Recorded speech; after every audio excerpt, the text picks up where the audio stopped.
So welcome to the March 30th meeting of the British Empire Study Group.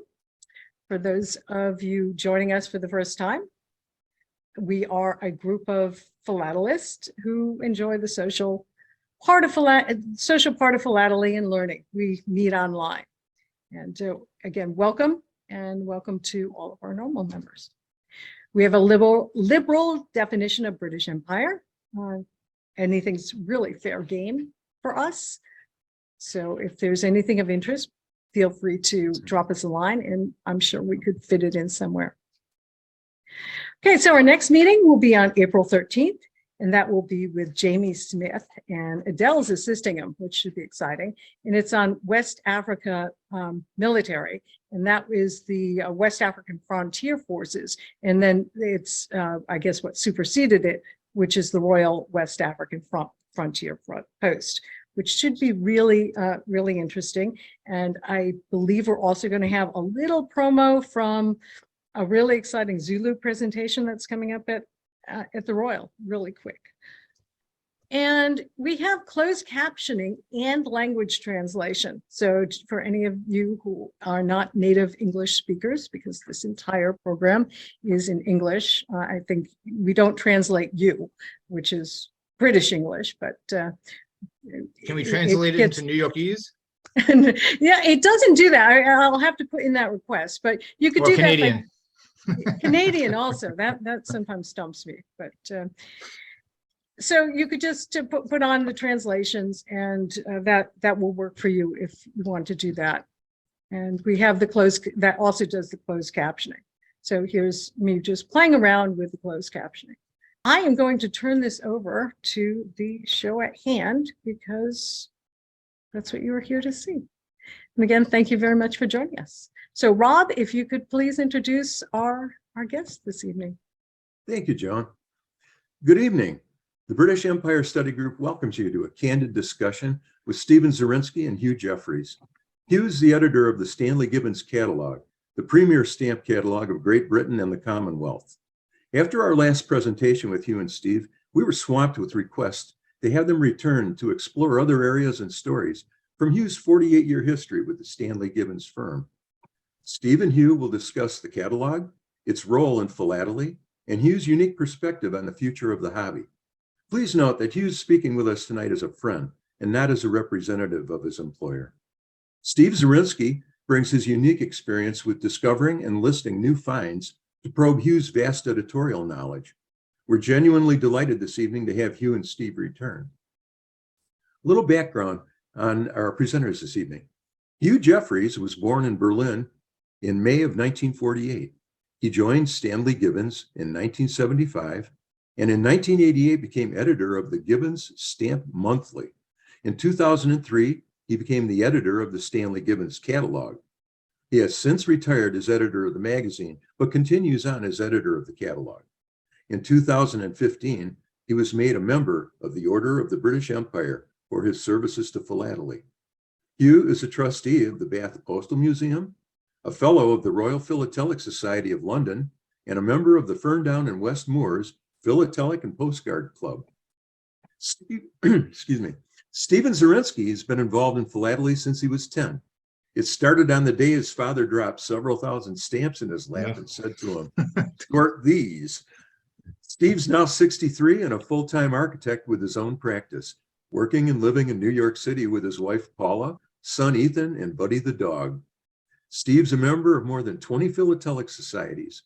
His recent focus has been on commercial mail usages from some of the smaller islands in the Atlantic and Pacific. Those studies have evolved into an understanding of local overprints. He's a member of the Pacific Island Study Group for 30 years, secretary of the Fellowship of Samoan Specialists for the last 20 years, president of the Society of Australasian Specialists, Oceania, for more than 10 years, and a director of the British Caribbean Study Group for the last couple of years. Now, if you have a question raised during the discussion, please enter it using the chat button on the bottom of your screen. That way we can introduce it into the discussion in a timely manner. When Hugh and Steve finish their talk, we'll open up the floor for you to ask your questions directly using the raise hand feature on the bottom of your screen. We're really fortunate this evening to have this rare opportunity for collectors to speak directly with the editor of an important philatelic reference. So without further ado, here are Hugh Jefferies and Stephen Zirinsky. Well, hello, everybody. Steve Zirinsky here. Want to just take a moment to thank you all for being interested in what we have to say. And I'm just going to start right in with I'm sure we got lots of questions that came up as a result of our last discussion, this being the second in the series, which may go on for, hard to say, in an indeterminate period of time. And I'd like to start with a question, Hugh, on color and how, because we talked about this last time a little bit, and how changelings or the perception of what black is in 1900 versus in 2020. I mean, and color does change. For example, I know with NWPI stamps, I think there's a reference in the catalog or in the old catalogs to purple overprints.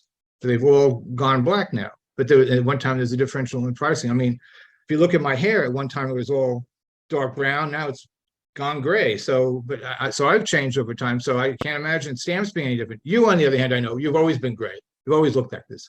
Yeah. Yeah, I was never young. Hi, Steve. Hi. Thanks for that. I know, really. Anytime. Yeah, well, I think we need to take a step back. I mean, color is such an important part of our hobby. And when you look in the catalogue, you can see a stamp that if it's bright mauve, it's catalogued at £100. And if it's dull purple, it's 30 pence. So it's important for people to know what color their stamp is. And that has always been a problem. Now, Stanley Gibbons, I don't think we're alone in having had various color determining charts and things for probably more than 100 years. And they worked okay at the time.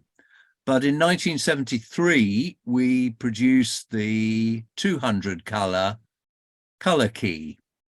And after being prompted last time, I can wave one of these at you. If it gets hot, I'll be able to use it for that. And since 1973, any new stamp that we've listed in the catalogue has been checked against the color key and given an appropriate description. But we said at the time we weren't going to go back through all the previous 130 years worth of stamps and check all the colors against the color key and redefine them, because they realized what a massive job that was going to be. However, we have reviewed the colors of some areas, and most recently the admirals of Rhodesia were amended 2 or 3 years ago with the help of members of the Rhodesian Study Circle, who checked their collections against the color key, and we revised some of our descriptions. Well, particularly with like the admirals, for example, you need to have a good quantity of material, a good range of material. This is really why we're dependent very much on specialist collectors to assist us. And Stanley Gibbons has a reference collection, and that's a very useful asset. But if you're looking at one particular set, then the specialist collectors are going to know far more even than Stanley Gibbons will know. So it is key that that we bring the collecting fraternity on board and help us where there are problems with colors. And to learn from their knowledge, is what you're saying. Yeah. I mean, if you think about it, these days of specialized collecting, every collector is going to know more than every dealer, unless he is also a specialist in that particular area. So it is important that that we encourage all collectors to help, and we were very grateful to the Rhodesian Study Circle for giving us their thoughts on the admirals. And as far as I personally am concerned, I'm looking forward to what they might have to say about the double heads as well, but that may be to come. Well, that's good. Well, that's another, that brings us to actually to another theme that we've been talking about is, is not living in an ivory castle. It's not like Stanley Gibbons is sitting up there with its long Rapunzel hair. And why am I talking about hair so much now? Anyway, Okay, I get it. Yeah. Fair enough. Yes, I've been stuck in this tower for so long. Definitely looked like a character from Lord of the Rings. No. Well, Yeah. Funny. Well, but you know what I'm saying, because Yeah. And you've alluded to getting more help. That people, as a result of our last presentation, have been very interested. I'm sorry, I'm getting distracted by something you're asking about a color. Maybe we'll pick that question up in a second. I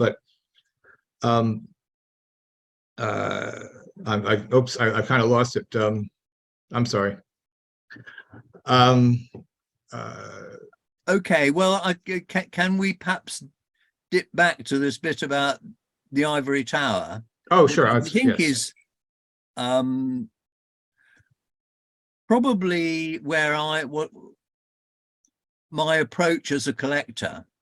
I mean, I must admit that ever since I received my first copy of the Stanley Gibbons catalogue, it's been pretty much my Bible ever since as a collector. And it would never have occurred to me in the past that the catalogue editor would be interested in my thoughts or opinions, but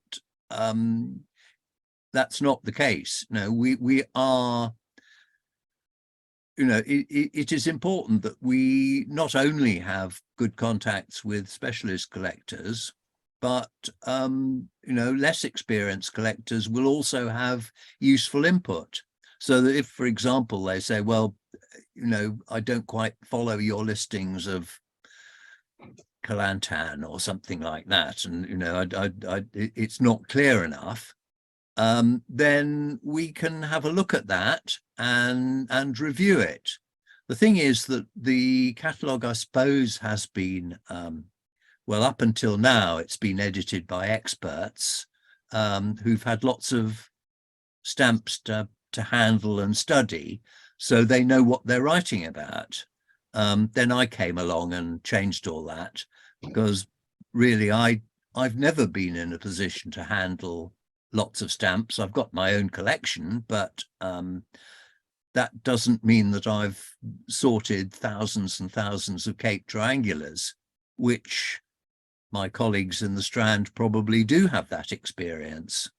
Anyway, what I'm trying to say is everybody has a useful point to make, and we like to hear from everybody, and we certainly do not think of ourselves as sitting in an unapproachable ivory tower.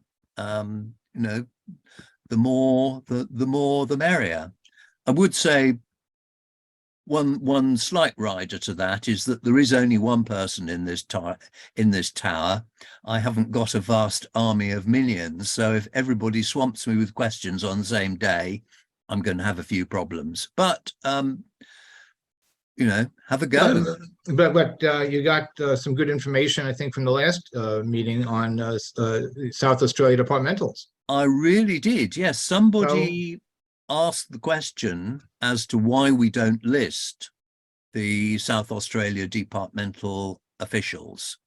And I made the point that I would really love it if we could list them, but I was struggling to put a listing together with all the varying sources of information And the person in the group, who sadly I can't remember, said, well, I think I know somebody who can help. And 2 or 3 days later, I had an email from Anthony Pressgrave in Australia, who said that he would very much like to help, and he provided the basis for a complete listing, which we are now wrestling with to try and get it into Stanley Gibbons catalogue style, and we're nearly there.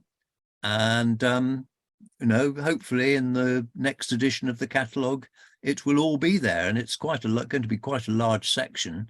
And I think of I think all that's really new good. stuff.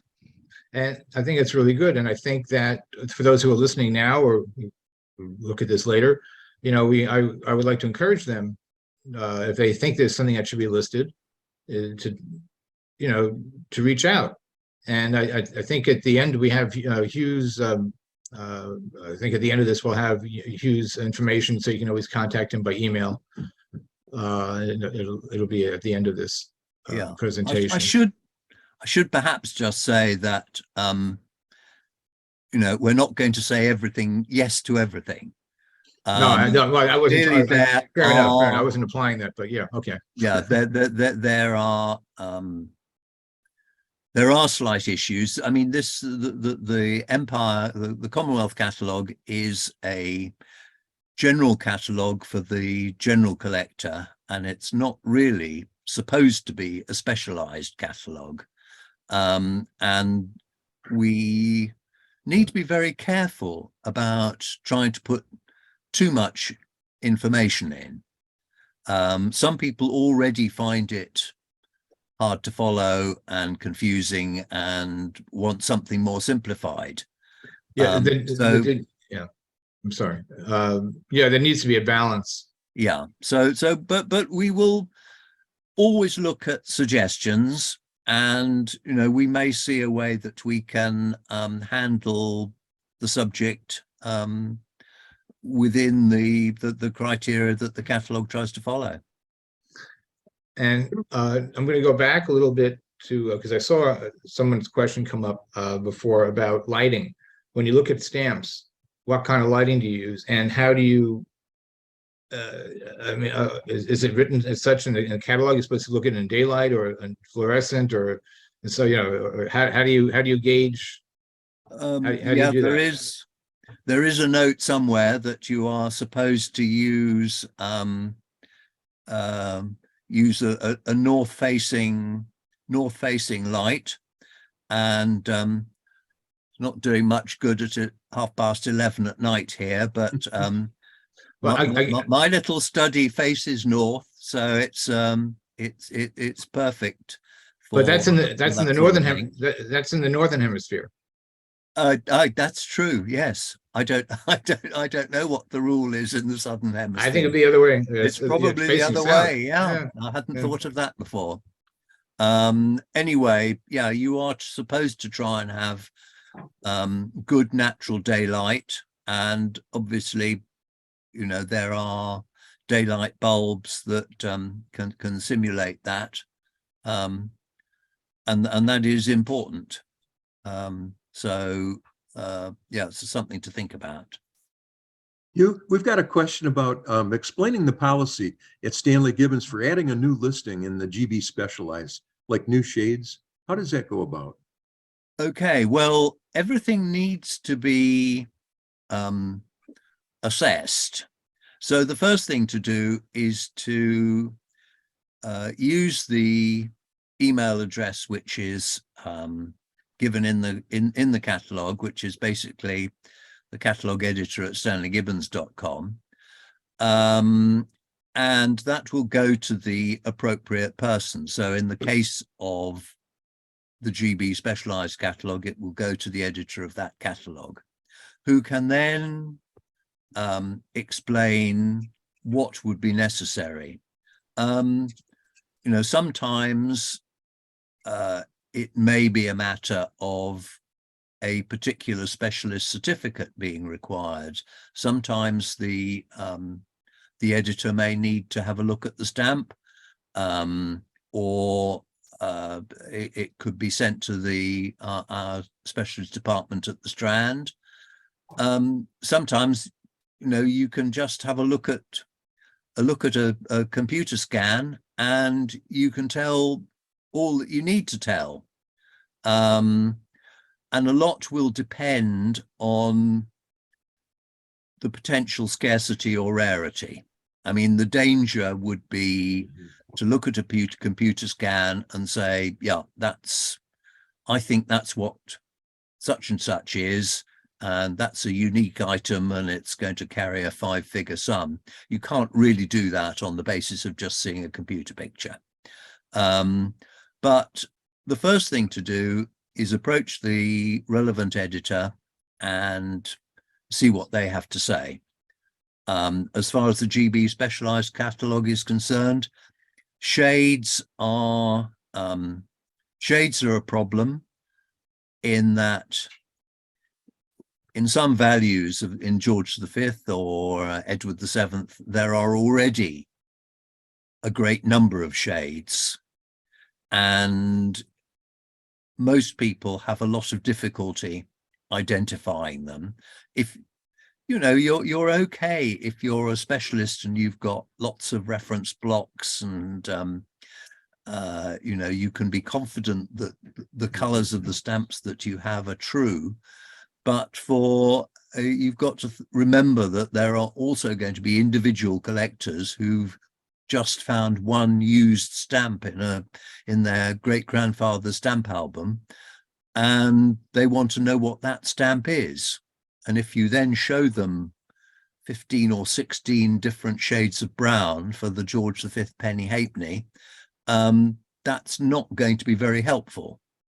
But I say, approach the catalogue editor and go from there. Okay, thank you. And it is, people should be encouraged to try to break the wall down for the Ivy Tower, because I think Gibbons is trying to do that from the other side. So it takes two to tangle. Yes, I mean there is no there is no ivory tower. In fact, I'm slightly worried that the walls are falling in. There are too many bookshelves. Oh, that's a different problem. That sky is falling. That's a different. It's a different story. Yeah. So if it doesn't sound as though it's something that we would be interested in, we may need to say so politely. But you can but try. Like, for example, Australian states revenue per not revenue. Australian states perfins. Those you haven't listed yet, I don't think. No, that's something that that would be within the bounds of the catalogue. I mean, we have official perfins listed for several groups: Sudan, New Guinea, Papua, Australia. So yeah, why not Queensland and New South Wales? That's certainly something that we could do, and I would be quite keen to do that. I'll have to get David Ellsmore to give you a ring on that. Okay. Sounds interesting. Okay, I'll move on to another subject. Now, this is one that's, I guess, into everybody's heart. It has to do with pricing. And how does one price a stamp? And I mean, I'm gonna say nothing now. Just listen. Okay, right. Well, I think I get the reading between the lines. Yes, obviously a lot of people talk to me about prices, and particularly the prices in the Stanley Gibbons catalogue. And there are people, mostly collectors, who say those prices are very high, and yet dealers say the prices are too low. So I'm guessing that on balance they're not too far out. So how are the prices set? Well, they are set by our team of specialists at the Strand in London, who go through the catalogue, each edition of every catalogue every time. And I must say, you know, my hat goes off to them, because I'm not sure that I'd want to do it, and review each price and mark up or down, generally up, of course, accordingly. A lot of the pricing is determined by auction realizations and checking on what other dealers are buying and selling material for. But, you know, there just is not time to check every source. So probably if there was a vast army of people available to do it, we would be checking every auction catalogue published by every small and medium auction house, checking every realization, going through all the e-auctions and monitoring the internet auction sites and trying to keep up to date with all that sort of thing. There frankly just isn't time.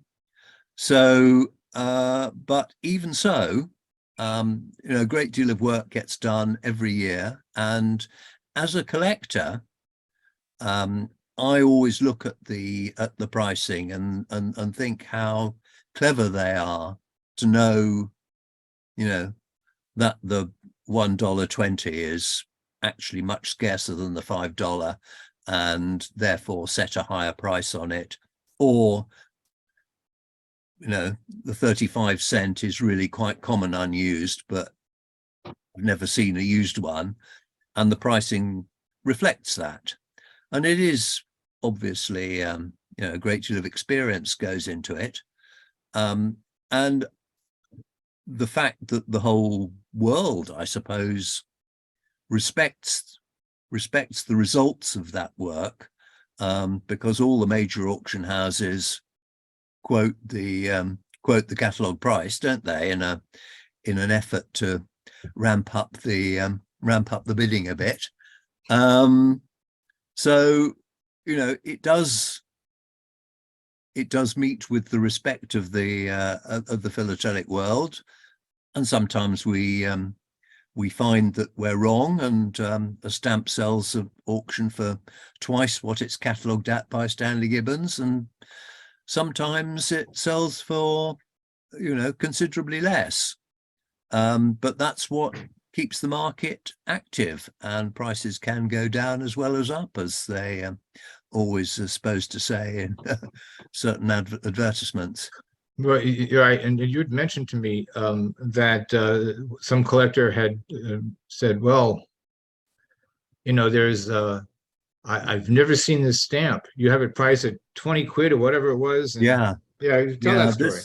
This was in a one of the specialist society journals, and he was questioning the fact that we had, I think, £8 or £9 on a relatively low face value stamp, and I can't now remember what the country was or what the journal was, but I noted this fact, and when I sent the relevant sheets up to the Strand for pricing, I said, so and so, writing in such and such a journal, reckons this stamp is extremely rare and it's much too cheap at the current catalogue price. And when I got the page back a couple of months later, there was a note saying, we've got 12 of them in stock. We haven't sold one in at least 2 years. We were actually thinking of bringing the price down in order to encourage sales. So the two messages are, you know, if there's a stamp you want and you think Stanley Gibbons is underpriced, why don't you go to Stanley Gibbons and buy it? The second one, I suppose, is what would happen if somebody bought all 12 of them We then didn't have any in stock. It's all But supply and demand. I don't like to think about that. Well, that leads to me to my next thought, which was this is Peter Singer. You can I'm going to attribute this to him. Yeah. Where some collector came by and he's been looking for a stamp for, I don't know, a couple of decades, may have been Hong Kong, and Peter Singer had it on his table for $20, and the guy goes, "Oh, I need that stamp. I need that stamp, but you're charging me too much money," and he walks away. So then a few minutes, half an hour later, the guy comes back. And Peter Singer says, it doesn't say anything. The guy says, "I'll take that stamp." And Peter Singer says, "It's not available." I said, "What do you mean it's not available? It's sitting right there on your table." Peter Singer takes the stamp and eats it. Nice sometimes, it's like, yeah, that's another way of putting a price on something. Yeah. And yeah, it's not exactly a catalog way of doing things. But Peter may argue, I don't know if he's listening or not, or I may get an email from him at some point saying, or maybe I'm not being unfair to him, but I like the story. Yeah, I was at a stamp fair 2 or 3 years ago, and a chap came, one of the other dealers came up to me and said, "How much would you charge for this?" And it was a Great Britain First Day cover from about 10 years ago. So I said, "Well, £1." And he said, "That's what I was charging for it." And a chap came up and he said it was the one he wanted, but he didn't want to pay £1 for it. He would only pay 50p. And he was going on and on and on. "I will pay you 50p for this cover." And eventually the dealer just tore it in half and gave him half of it. And said, "Right, 50p, please." Yeah, I'm afraid we collectors can be quite annoying. No, that's very funny. That's very funny. So I don't have any other particular questions. I'm wondering whether we should throw it open now. I mean, just as a Well, as Steve, you like. we still have a couple here that have been sent in so far. oh, okay.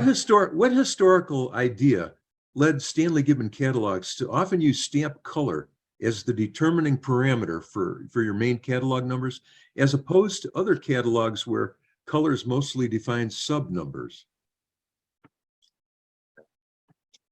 Yes, I get the question, and unfortunately, I have to say that we are not consistent in our approach. So sometimes 3 or 4 colors of the same stamp will be given major numbers, and in other cases, so in George V Great Britain, there might be 5 shades of green, all as major catalogue numbers. But I think in Edward VII, there could be just 1 as the major number, and then lots of A's and B's with shades. And I think there was a move to make the catalogue more consistent. This would have been before my time as editor. And it was felt that consistency was a good thing. But unfortunately, that was going to involve number changing. And all the collectors complained because they had their catalogue numbers written underneath their stamps. And then we went and changed the numbers in order to try and make the listings more consistent. And then on balance, decided that inconsistency was a lesser evil than annoying our customers by unnecessarily adjusting the catalogue just for the sake of meeting some sort of aim of conformity. Right. So yeah, there are places where we give all shades sub numbers, and there are cases where we give the shades major numbers. And I'm afraid it's probably always going to be that way. I don't think it's a major problem. But maybe I'm too close to the subject. You know, if lots of people were to say, you're really doing this wrong, and this would be a forum for that sort of thing to come up, then we could look at it again. But as I say, there is a general feeling that collectors don't like too much change. They like stuff being added, but they're not too keen on it being taken out, and they're not too keen on it being moved around and the numbers changed.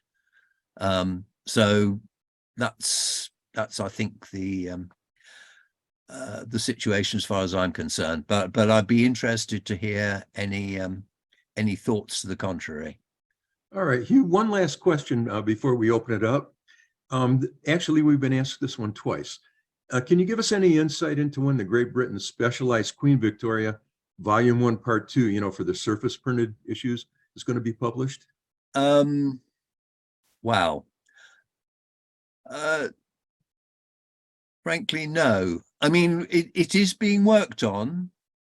We were working towards producing it before COVID and all that sort of thing hit us. That did rather knock all sorts of things sideways.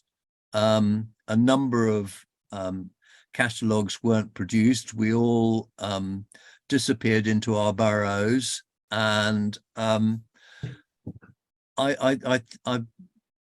hoping that it won't be long before it all comes together again. I am no longer editor of the specialized catalogue, but I'm a keen follower, and hopefully I will certainly be involved in the work when it comes. But I cannot give you a date at the moment, I'm afraid. All right, thanks, Hugh. So Rob, why don't we ask some of the anonymous questions, because those people would like to stay anonymous. There's one Okay. about there's one in the Q&A. And if anyone would like priority to come over, because you could probably ask your question to you much better than we can in case there's a follow-up. So if you'd please put your hand up if you'd like priority being brought over, and we will continue the discussion. So don't go away. Okay, And Hugh, if- here, this is an anonymous question. Are we moving to a digital device which could look at a stamp and determine what color it is? Ooh, I hope not. No, perhaps I ought to explain. About 10 years ago, Stanley Gibbons was approached by a chap who said that he had a device that you could just point at a stamp and it would tell you what the color was. And all the non-philatelist members of the publications management team, which was, I think, all of them except me, said, wow, this is wonderful. Two benefits. First of all, collectors will love it because we know how difficult it is determining a shade. And if all you need is a little gadget that you point at your stamp and it says it's deep mauve, you're onto a winner. We'll clean up here. And I thought, oh my goodness, no, I hate the idea, because I knew that every stamp over the years or most of the early stamps had not been, the colors had not been described by checking the color key. They'd been described by people who knew what they were doing and had a lot of experience, but if you received a new stamp from, I don't know, Sierra Leone, and you said, right, well, that's brown, or you might say red brown, and you'd be happy with red brown until a new color appeared, and then a second color, a second issue of this stamp might be in a deep red brown, or possibly a chocolate or a purple brown. But they would be related to the original red brown. Now, so they would be related to the other Sierra Leone stamps in this set. They would not be related to the red brown in a stamp from Sarawak or Antigua. So your 4 shades in Antigua might be exactly the same as your 4 shades in Sierra Leone, but they wouldn't necessarily be the same as each other. So the red brown in Antigua would not be the same color as the red brown in Sierra Leone. It might be deep red brown or bright red brown or chocolate. A different And range. so my worry was that this device would require the whole catalogue to be reassessed, and all colors would have to be amended in line with the device, which was what we had shied away from when we produced the color key in 1973. Now, you could say, well, that would be work worth doing, and I suppose it would. I don't think it's something that I particularly enjoy, and I could see that I was being lined up as the scapegoat. But the big problem's going to arise with some of those important stamps that are defined by their colors. So if, for example, the George V Halfpenny Cypress Green of Great Britain wasn't Cypress Green according to the device, and we had to call it deep bright yellow green, that would sort of spoil the whole history of that stamp, if you like. And the Tuppenny Halfpenny Silver Jubilee Prussian blue would have to be deep bright greenish blue from now on. Anyway, I just wasn't sure about it, but we talked to the guy for about 2 years, and we thought that development was coming along and that we really were going to be able to market a product that could tell you exactly what color every single stamp was. And then all of a sudden everything went quiet, and I've not heard anything in the last 10 years. So I breathe a sigh of relief. I don't actually believe that such a thing could be a practical success, but again, maybe I'm too close to it, and perhaps with a great deal of work it could be made to work. I don't know, but that's really what I have to say. Well, to me, it's interesting because if we establish a standard unit, whatever it is, I mean, the catalog was not developed with standard units as with a standard unit per se. No. Each range of stamps, or each country might have its own unit, so to speak, and then to have all these adjust to each other is it's a much larger problem, I think, than having varieties either small a or capital A. I think it's better off just leave it alone. But then you can't try to create a universal color scheme. I think it's become problematic. And that's even without thinking about a stamp that might have been left in the sun for too long, or a stamp that's been soaked off and lost a bit of its original color in the process.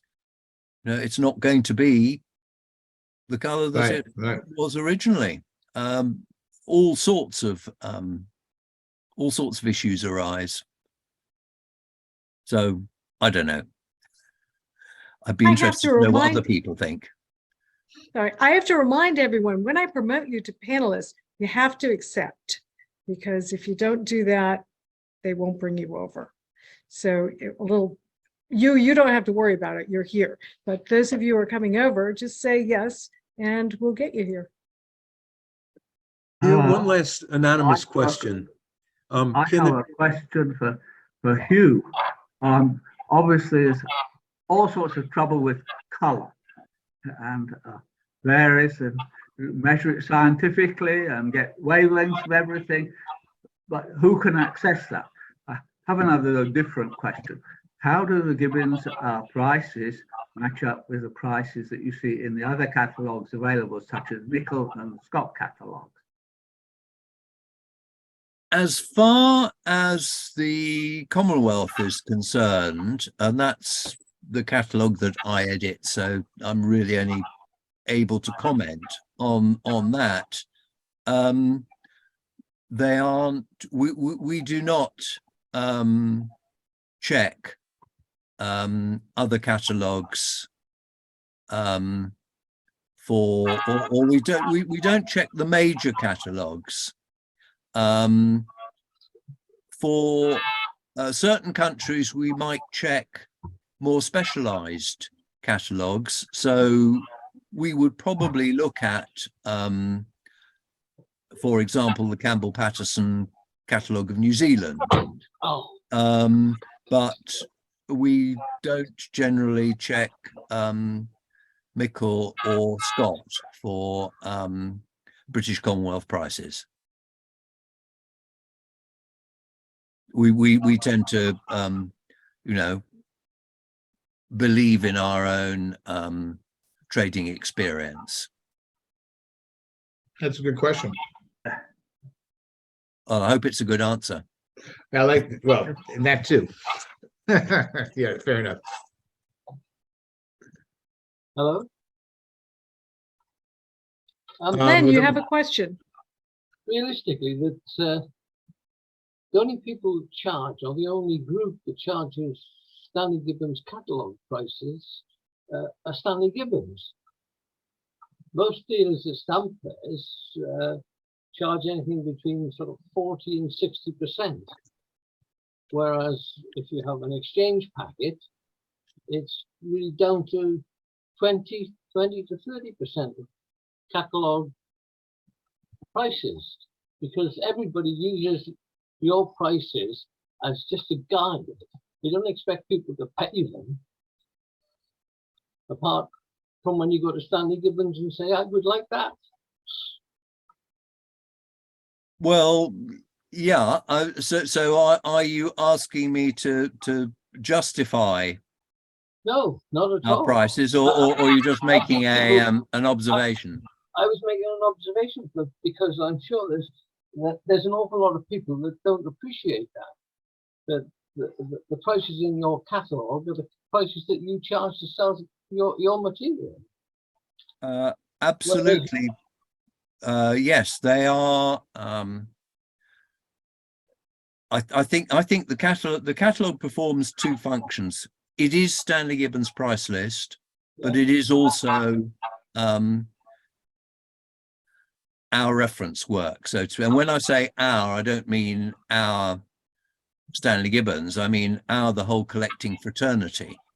Especially those that collect British Empire and Commonwealth material, we use that as the Bible. We use your unless, well, yes, we tend to use the Gibbons catalogue as a Bible. Yeah, there are minor varieties that you, or should I say, there are varieties that you don't list, but they're listed in specialized catalogues. Yeah, well, we can't list absolutely everything. No. It would just become too unwieldy. On the other hand, coming down to basic facts, I suppose it is my job to try and sell the catalogue every year, and that means that there has to be something new to attract people to buy it year after year. When I was young, I think the price changes were sufficient to encourage me to buy the catalogue each year. Now I have to think about the new features that we can put in to persuade somebody that spent £90 on the catalogue last year that it's worth them spending £90 on it again. Now, I would say it's always worth buying the new catalogue, but I know not everybody feels that way. I've mentioned this fact before, that my feeling is the beauty of the catalogue are the first, 10 or 20 pages where it talks about condition. And if you read those very, very carefully, you'll have a much better idea about what you're buying and how you should value what you're buying, depending on what it looks like. Yeah, I'm pleased you say that, because I believe that very strongly. And yes, I know you can go down to your local stamp fair and you can see a stamp priced at 40% of what Stanley Gibbons would charge for it. But, you know, they just look at the stamp and say, catalogue £5, my price £2. And you look at the sorry object and think, well, you know, shouldn't pay anything for it. But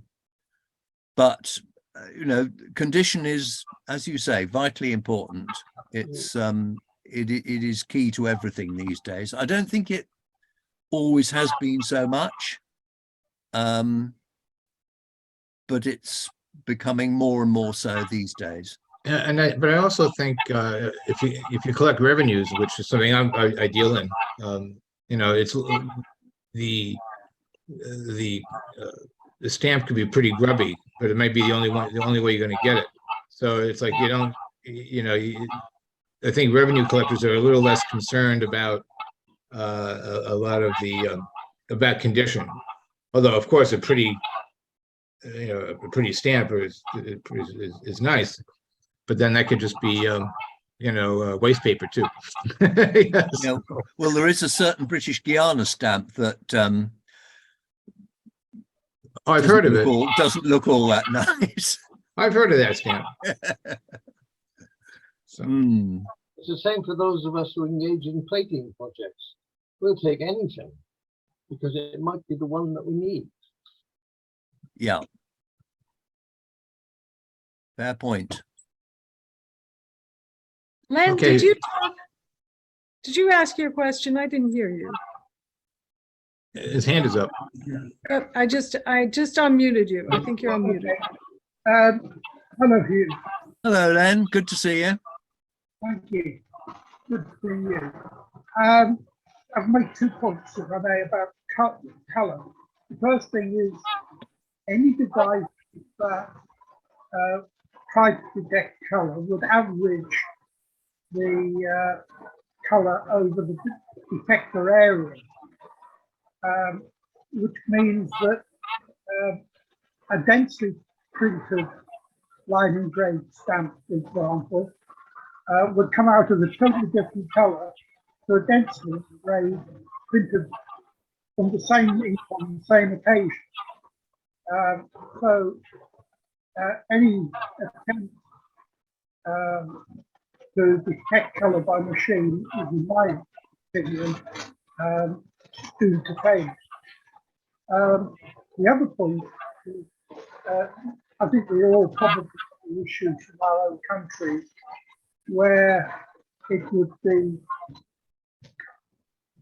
highly desirable to list many more colours, but the task is virtually impossible. My bête noire is the 1948 definitives of Malaya, where I've managed to establish a logic of what colour was used over what time and why, but going through the entire gamut of stamps just proves an impossible task to pin down which values were printed from which colours on which occasions. Not helped by the fact that Crown agencies sending the stamps out to Malaya mixed old printings, new printings, stuff that had been in store in the philatelic bureau etc. So even if the stamp has got, as you quite often see in the margin, the date which it's supposed to be on, the reality is it could be from any printing. Yeah. Yes, I mean, we are generally not too enthusiastic about listing lots of extra shades. I think it has to be said. But if there is a very, if there are grounds for a shade which was related to a particular printing and was particularly distinctive in relation to any other printing, and we don't currently list it, then like everything else, we would consider it. And I think consider it positively.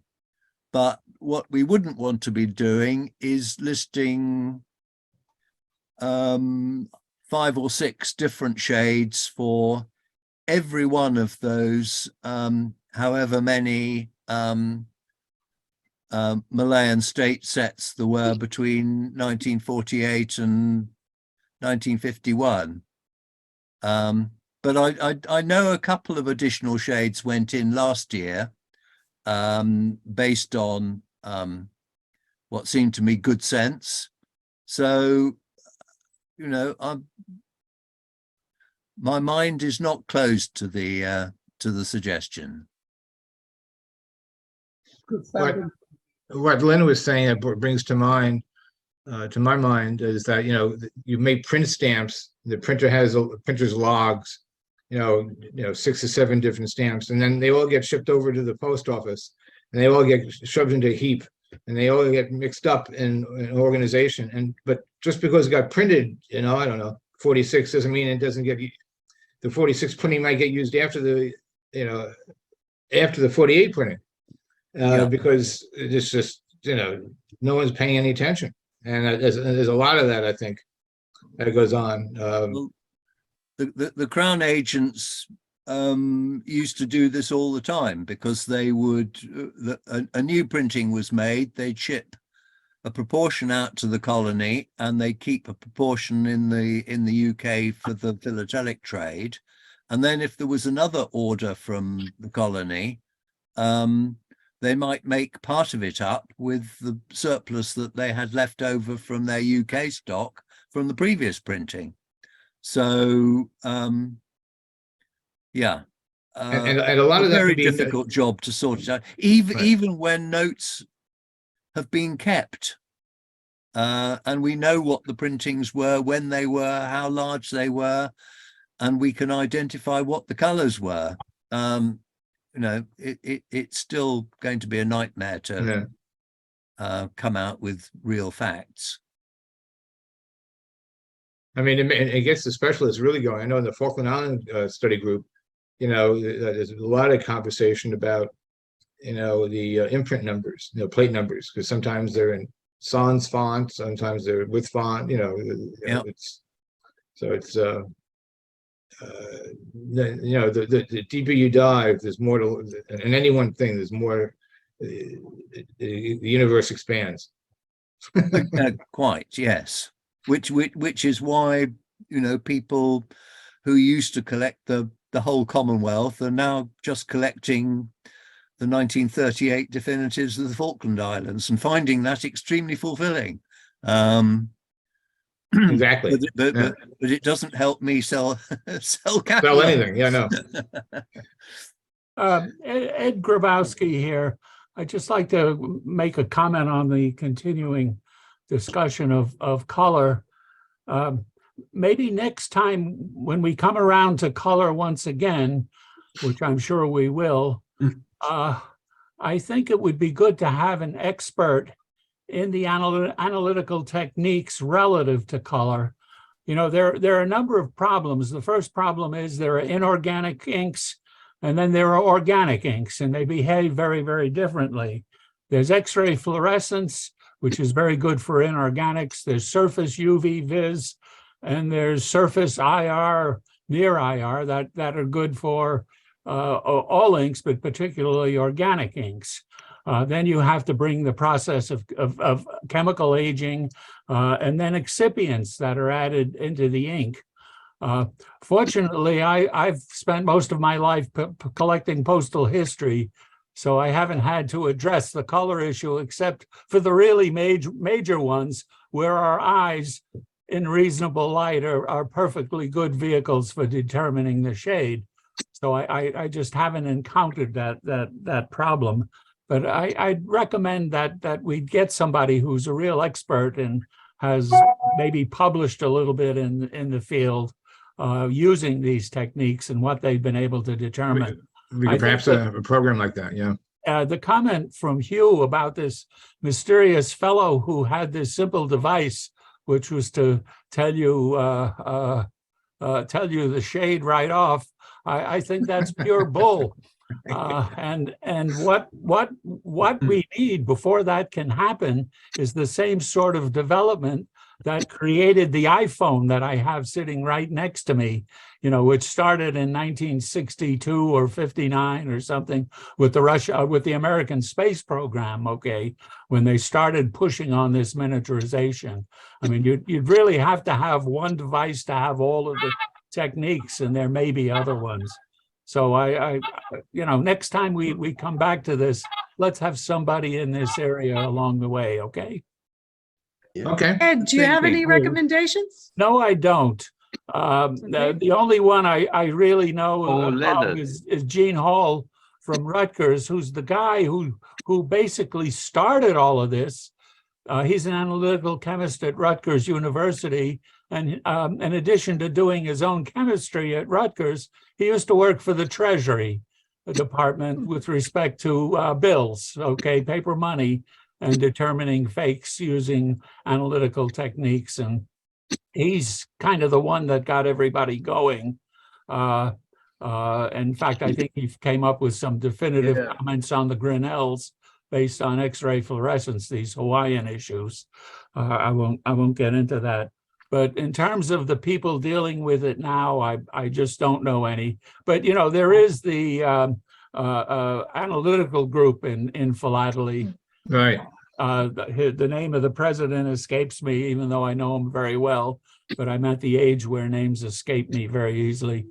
But he would be the one to contact, and I'm sure he could recommend a couple of people, because I'm sure there's controversy. I know him. At that end too. Mark Schwartz, right? Mark Schwartz, yeah. Yeah. That would- I was thinking of somebody else, but okay. Oh, okay. Yeah, John Barwitz was. Barwitz. That's what I'm thinking, yeah. Yep, he's the guy. I Both think of those Richard- guys are great Richard guys. We'll Judge reach out could to- weigh in on this too. All right, so let's line some people up if there's interest. And, Okay, we'll take a crack at it. Oh, Thanks, Ed. can I butt in Okay. here somewhere? Hugh, I'm the guilty party that gave you that list of departmentals.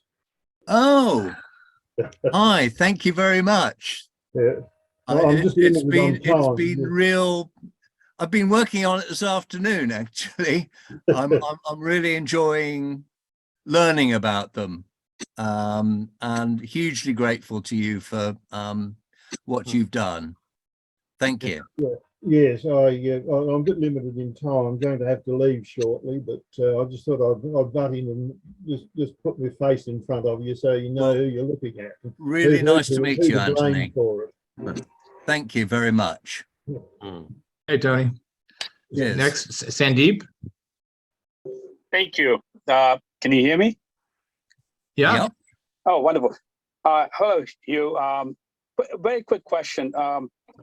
I've noticed that, about 2 decades ago, you started listing Dungapur and Shahpura as 2 of the Indian princely states in your catalog. Yes. At the same time, Kota and Tonk were discovered right around the same time. They have been authenticated. There have been several articles in the LP. Philippines has actually signed BPA certificates of Tonk, of Kota covers.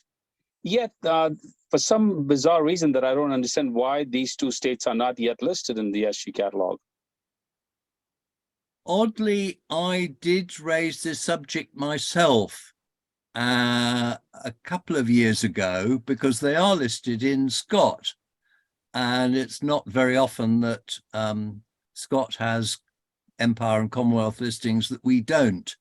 And I think the suggestion was that if I could persuade you to provide me with all the illustration material, we might be able to have a look at that. Well, I'll be more than happy to send you whatever you need. Between William Stubbs and I, we have quite a good collection of these two states. Okay, well, I will speak to our expert, who you obviously know, Dr. Philip Kins. And yeah, maybe we can get that sorted out for a future year. Thank you very much, Sandeep. No, you're welcome. See what happens here, you get on here and you do the show and you get more work. What do you do? Oh, yeah. Yeah, I am noticing that. Yeah. But it's you may all regret good. this. You may All regret good. it yet. Oh, Tony, go ahead, speak. Yes, thanks. Look, just talking about the colours, in the New Zealand ones, in the George the Fifth, the sixpenny, there's a lovely shade called Carmine Lake. I know it. Yes, very, very distinctive. And I do have some which have, they've got certificates and all this. But the number of times where I've been at various little stamp fairs, etc., and you're looking through and you'll be a sixpenny, which is really quite dark and a bit bluey, and you think that is just, oh, that's going to be an extra, Carmine Lake for me. And then you get it home and then, well, I've got half a page of them in which I thought they were very dark and they were bluish. But when you compare it with an actual one, not within a bull's roar. And it's quite, it is, the colours are really, that have built up over the years, they're true, they're quite different, they're quite distinctive, and it's well worthwhile. It's a well worthwhile. The colour differences are very noticeable, and so it's quite good, I guess the answer to that would be to travel with a real, a specimen. So Yeah, that well, when you can compare in the light. That's right. But it's quite, you look at them and you think, gee, look, I mean, compared to the other ones which are on show, this is, oh yes, this one is much darker than the others. And yes, it's got a nice bluish shade to it as well. And it's just got to be an extra one. And it's only a couple of dollars, I mean, might as well have it. And yet, as I said, I've got half a page of them now, which are all like that, but they're nothing like the real color. Yeah. Nothing like. I guess that's really where getting a certificate from a body that has a reference example to check against is important. I bought a stamp myself recently as a not highly catalogued shade, but as a much better shade than normal, but I compared it with illustrations in auction catalogues and I'm sure it wasn't right. So had to send it back. And I've always had a sixpenny that for a long time I thought was Carmine Lake. But having seen pictures in auction catalogues, I'm now far from convinced that it's actually worth the 30 quid or so to have a certificate done of it. So I'm probably not going to bother. But yeah, it's those more expensive shades are tricky, and I really feel that it's the sort of thing that you only want to buy if it's been approved by one of the major certifying bodies.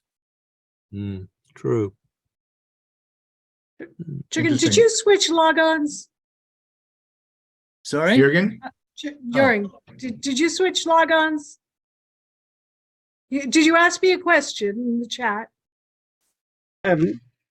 Okay, I just did put a proposal to the chat as the practicalities, even in using machinery and analytical methods on stamps, can be quite tricky, as one quickly learns that the scanning windows is of importance if we find a full color spot on the stamp, or if it's just in a gravure stamp, paper and color intermixed, and a lot of things influence the impression that a color has for human eyes as well as for the machinery.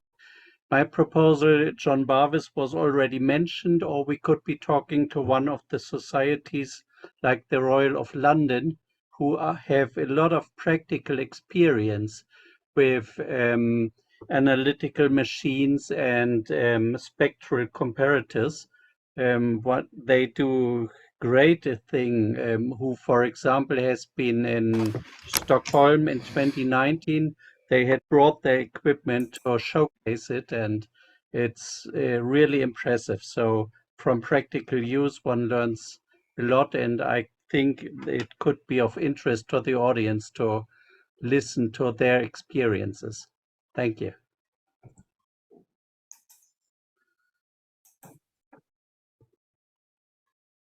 Yeah, I did see somewhere, someone mentioned in one of the chats that the London, the Royal had put in a presentation on January 8th on color. So maybe we'll take a look at that. I think that has been a different Royal. The RPSC did it on January 9th. And Sam Chu had been working in Etobicoke on colors of paints. Yeah, Dr. Chu gave a talk to the Royal Canadian Philatelic Society on colour. He's actually the president right now of the Royal Philatelic Society of Canada.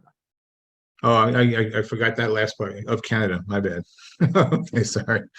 Joseph. I got an offer for Hugh. You brought up Pandora's box for me, which is perfins, because I'm a nut about perfins, about many things, but perfins especially. I can send you a listing that the Perfins Club maintains on all official perfins, federal, state, local, if you want it, and you can consider it for inclusion or not. And my second question is, I've got a color key, just like most people do around here, and mine says copyright 1979. Should I renew it every now and then? I've not set it in the sun or anything. I'm just kind of curious. Well, when we produced ours in, well, I say we, I wasn't part of Stanley Gibbons then, but when Stanley Gibbons produced theirs in 1973, I went out and bought it. I think it the week it was launched, and I'm still using it regularly. And you don't leave these things out, do you? I mean, I don't leave it out like this. I put it up, put it away after I've used it. So the color should be true enough. Yeah, mine sits in a cubby in the desk, so it never sees the sun, so to speak. But think about my offer for US, and I can do that for you. Well, certainly as far as empire countries are concerned, I would be very interested. Because there may be possibilities that have not occurred to me. Well, this would be more for the Americas edition, because I'm going to do US, but I can certainly do most countries, and I'm a member of Perfin Club of New Zealand and Australia and that kind of stuff. So, and the Canadian, et cetera. Another sufferer. I'm sorry. I have to collect them little holy things, But the point is, in the Scott Catalog Specialized, which is what I use in the US. So I buy Scott, Michael, Stanley Gibbons, and a number of specialized catalogs because of my collecting interests, like Pofus, for example, for Czechoslovakia. But in the Scott catalog, they list Great Britain, official perfins. They list the Board of Trade. They list, DSIR, that kind of stuff. They also list the Sudan government, Army service, Papua New Guinea, the on service type things, that kind of stuff, and the OSs and that. We don't even list US in our own catalog. And so I'm on a campaign to get it listed. So if you're willing to bend an ear and let me flood your inbox, well, it won't be a flood, it's just a small document, but I would love to send it to you for your consideration. Okay, well, I would welcome any help that you're prepared to offer. That's very kind. Right along those same lines is New Zealand perfins, but I guess they're really private perfins. Yeah, that's a little out of the range of what you're trying to do. They would need to be national government, right? Perfins, but we list the Sudan that you mentioned, and the Papua and the New Guinea, but I know we don't do the Australian states, and there may be one or two others. We also don't list, like, the Board of Trade on GB, but I suspect that may be coming.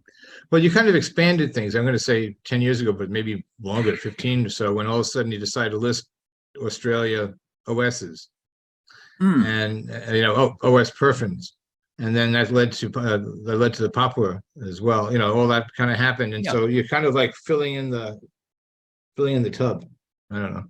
But it's really having access to the material, and the information and the specialist knowledge, and I'll accept help from everybody. I've accepted help from you, Steve. I mean, that's. I know. There goes there goes the neighborhood.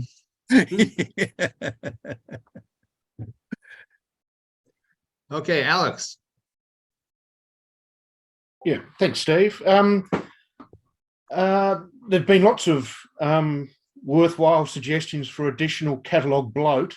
I guess a manageable catalogue bloat. Yeah, I guess one issue for the physical, the hard copy catalogue is maintaining something that is practical and doesn't fall apart within 3 months, and also cognizant of the cost of publishing these. Which leads on to my other point. There's been little discussion of the digital products that Stanley Gibbons produce, which I'm a heavy user of. I think they're great. But one thing which puzzles me is, given that the digital publications don't have those physical constraints of having something which you can actually carry, why are they simply a direct translation of the print publication, when with the electronic indexing, size, in fact, is no impairment. And I'd very much encourage Stanley Gibbons to investigate making the digital publication something, in fact, more comprehensive and more extensive than simply a transliteration of the print product. And in closing, just another question. With all the suggestions of additions, are there any things that you'd like to see removed from the catalogue, Hugh? Oh, gosh. No, I don't think so. There are areas of it that I'm personally slightly less interested in, I suppose. But no. Have you got anything particular in mind? Oh, no, not really. I guess, everybody wants their particular interests reflected in the publication. And that's one of the challenges, I think, that the publishers and editors in particular need to tackle is, when does this move on from being a publication for generalists and head into more specialised and, dare I say, tricky waters, particularly when you look at perfins. Once you start to price, particularly using Australia as an example, with the OS perfins, what that triggered was, in fact, a massive proliferation in fakes and forgeries to such a level where the secondary market for this material is, unless you know what you're looking at, it is highly dangerous. In fact, some very large collections entirely of forgeries came onto the market in the last several decades, and they basically ruined the market. lots of people think they've got some wonderful uncatalogued OS perfins. Well, so I guess that's one area. Once you start to put prices on things, you do create interest for some nefarious individuals. So do you feel that things going into the catalogue actually encourages the production of forged items? And that if we hadn't put them in the catalogue, the problem might not have arisen. I think you can include them in the catalogue, but where you assign a price to these matters, and that's where I think the South Australia departmentals would certainly be an issue, because they have, some of them are, as in the Pearson sale recently, the prices were staggering for some of these items, and for the generalist collector, the people who tick the boxes want one of everything in the catalogue. Yeah. They have a very poor understanding of these issues, and given that some of these online marketplaces such as eBay don't have many scruples when it comes to curating the content, it could be a contributing factor to creating a market for these forgers and fakers. Yeah, well, I mean, one of my little bugbears is the addition of the telegraph stamps into that. I felt added, perhaps needlessly, to the bloat. I think you can make a distinction between postage stamps and telegraph stamps. Perhaps a standalone publication, including the telegraph stamps, would have been sufficient. Yeah. Well, I do take your point, particularly on the digital publications, and that you should be able to expand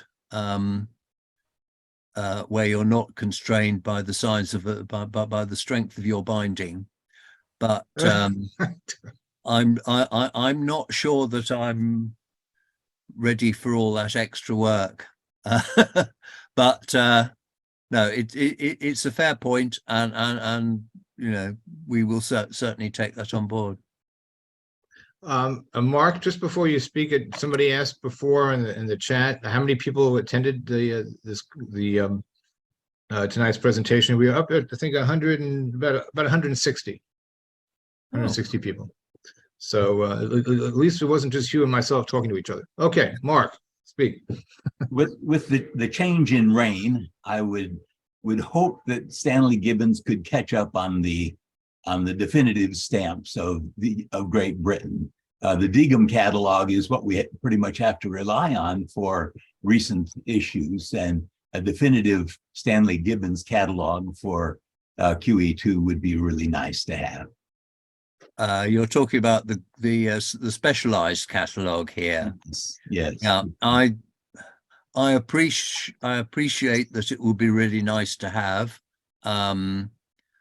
We have not produced an edition since 2008 off the top of my head. It's quite a long time ago, and a lot of stamps have been issued. I don't know what the prospects are. It wouldn't be something that I would feel comfortable trying to edit anymore. But if we could find somebody who could and could make the necessary arrangements, it would not be impossible. But it's a bit outside my area, I'm afraid. But we are aware of the fact that there is a demand for such a thing. Just lack of resources, really, I suppose, would be the issue. Is the DGAM catalogue still producing supplements? As of a couple years ago, they were. I haven't seen one. It's all online now, so I think so. Yeah, they are. I subscribe. Okay.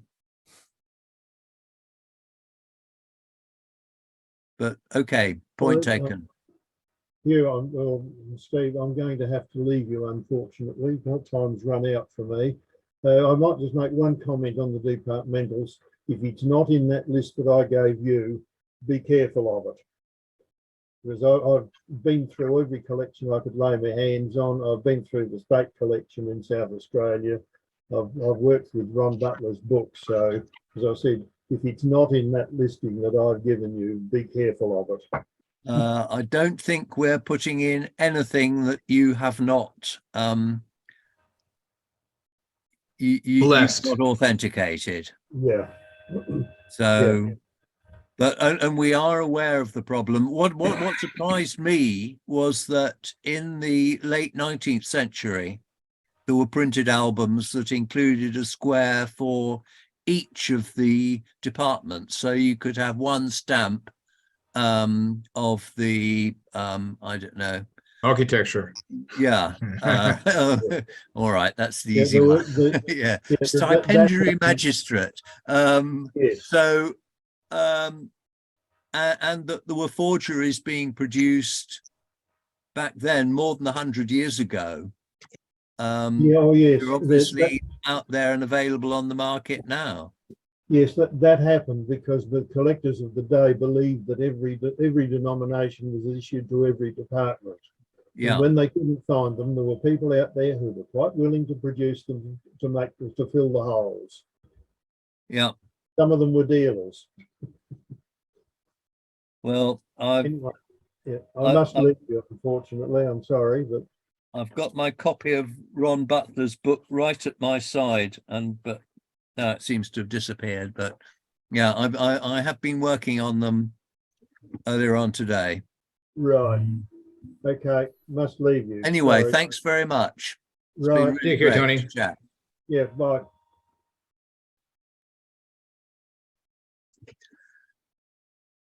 Other questions? No more questions for Andy? you? Yeah, sorry. Oh, go ahead. Sandeep. Can you hear me? Just now, yeah. Okay, sorry. I have a question. I think it's more of a comment and observation, I suppose, and that is that Hugh, I don't know if you have really paid attention to the pricing of Indian feudatory states in the SG catalog. One of the things I've noticed, especially over the last 5 years, is that it feels like SG is always playing the catch-up game, where they seem to be behind in the pricing, and the prices virtually at every auction, including the last Gibbons auction that took place last week, the prices realized for virtually every single Indian state item was well above and beyond the current SG catalog values. And it seems to be a very, very common trend that has been going on for several years now. And I'm wondering, is it Gibbons' approach to be ultra conservative when it comes to adjusting pricing of things, or? I mean, I can cite several examples, like Dungapur, for example. The last few auctions, it sold for several times the catalog value. Same thing with Datia, same thing with Bundi. The last Feldman sales sold for 3, 4, 5 times the, and I'm not talking about cheap stamps. I'm talking about stamps that catalog 10, 20, 30,000 pounds. Well, I hate to say it, but as you know, pricing is not the thing that I make much contribution on. I think it's fair to say that the Stanley Gibbons desire is to be fairly conservative in our approach. And after all, you know, if we've got stamps in stock, you know, we want to sell them. So they need to be attractively priced. But if auctions prove that our prices are too low, then no doubt that they will be adjusted. But we are always, you know, we were around in the 1970s, and we all remember the boom period where everything was going up all the time, and so you more or less predicted that there was going to be another substantial price increase next year.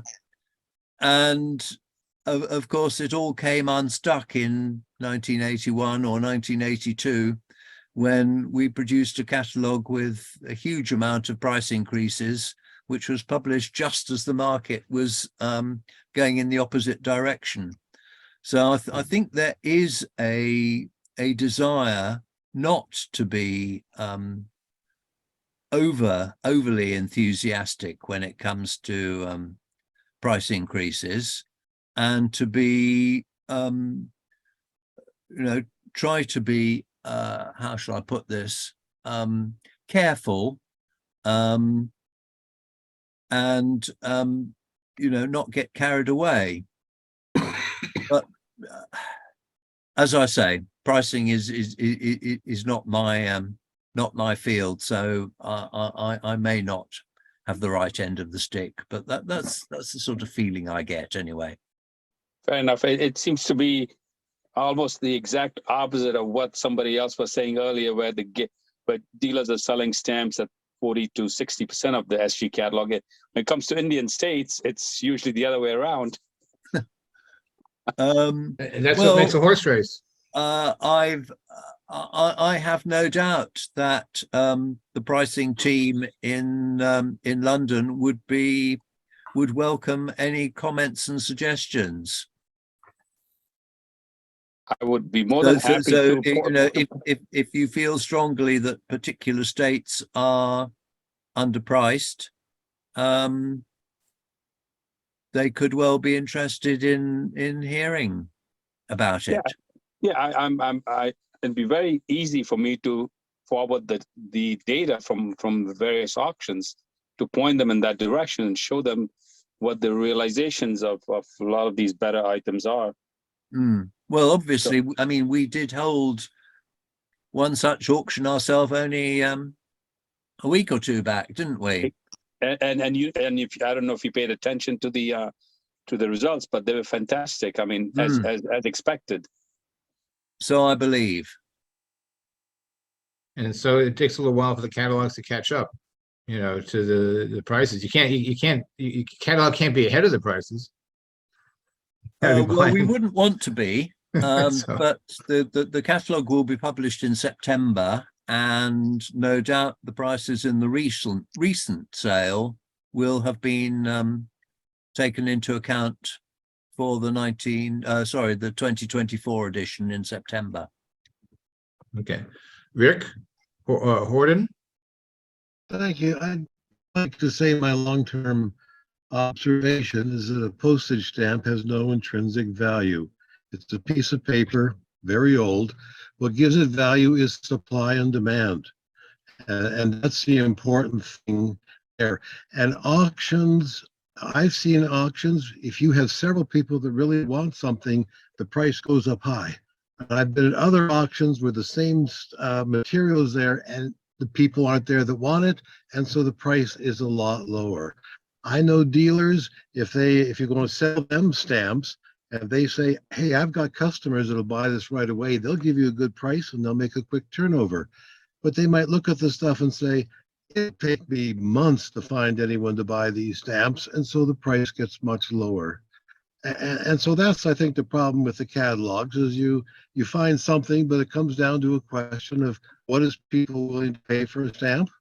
The penny black, by the way, I mean, a dealer once said to me he thought it was the most overvalued stamp there is. Every time I look at an auction from England, they have dozens and dozens and dozens and dozens of penny blacks for sale. In terms of supply and demand, there's an awful big supply. It only gets those prices because there is a demand for that stamp.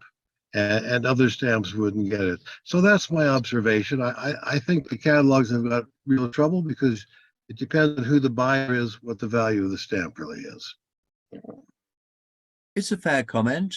And yes, as a collector, there are stamps that, I'd be happy to pay quite a high proportion of catalogue for if I could find such a thing, and others that I wouldn't want to part with more than 20% of, but it's a matter of just what you want, isn't it? Yeah. But Mary? Yeah, it's like, I know, it's a never ending conversation that. Barry Moss. Oh, hi. I was wondering if there's any thought towards producing a postal stationery catalog for British Commonwealth. I recently got into picked up some items for postal stationery items from Channel Islands of Isle of Man, and was surprised to find that there doesn't seem to be any listings I could find out there, except I believe Michelle had listings for it. Michelle do publish postal stationery catalogues. Stanley Gibbons haven't for about 120 years. And I'm not sure what the prospects would be now. I do know that the recently published, or fairly recently published, volume 1 of the Queen Victoria catalogue included listings of a lot more postal stationery than it ever has before. And it's possible that we will be extending the listing of GB postal stationery over coming editions. But as I say, that's not my catalogue area, so I couldn't say for sure. I don't think there would be a prospect of a British Commonwealth postal stationery catalogue published by Stanley Gibbons. It would need to be, I think, to be fair, you'd have to consider the amount of work that would be required and how many copies would be sold. And I suspect that the bean counters would probably have a look at it and say it's going to cost far more than the revenue is ever going to come near. And it would be far better if you spent your time producing a new edition of Australia or Canada or Indian Ocean or whatever, than spending a lot of time on a totally new project with untested benefits. But do you know if there's going to be a new edition of this Collect British Postal Stationery by Dr. Huggins? I guess Colin Baker died a little while ago. yes, sadly he did. Actually, Michael, I've got that catalog and it's very helpful. What I was talking about was some areas that are outside of Great Britain, for example, Channel Islands and Isle of Man, the one in particular that I was having problems finding listings for. Yeah, I think it's not really a prospect. I'm sorry. Okay. Better be honest. Okay, other questions? Hey, not even any rude remarks. This evening's young. Hugh, there was an anonymous question earlier. Can the traditional manual reviews of catalog pricing continue to survive with decades of actual auction selling prices now available online? It seems so, yes. Well, certainly at the moment. I think that I don't know, at least the present generation of collectors, looking at the various faces that have appeared on my screen today, we all seem to prefer an old-fashioned book to look at.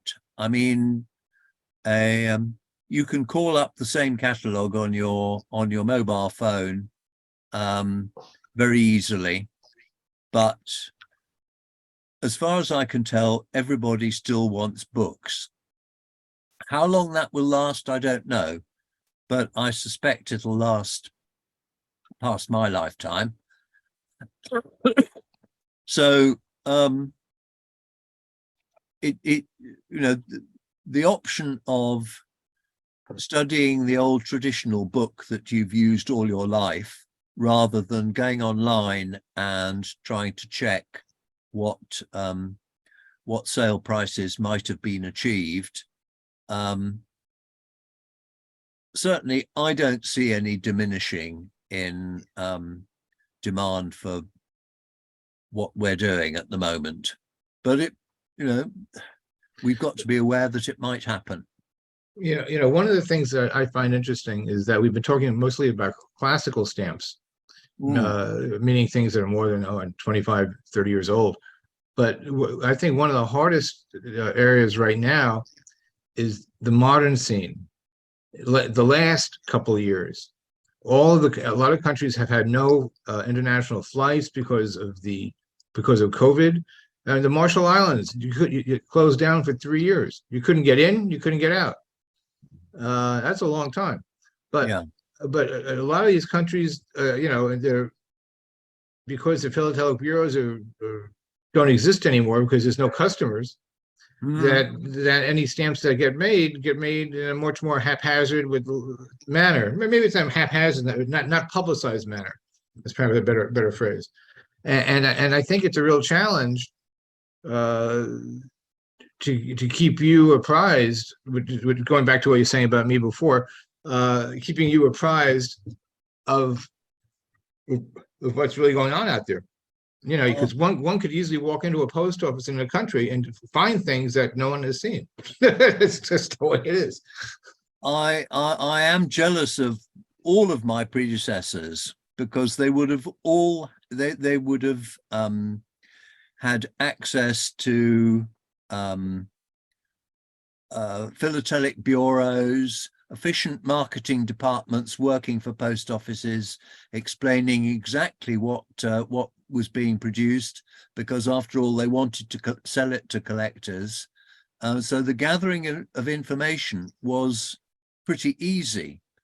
And certainly as far as British Commonwealth is concerned, 50 years ago, there were British people all over the world who were happily writing back home and saying, I've discovered this latest issue in my local post office.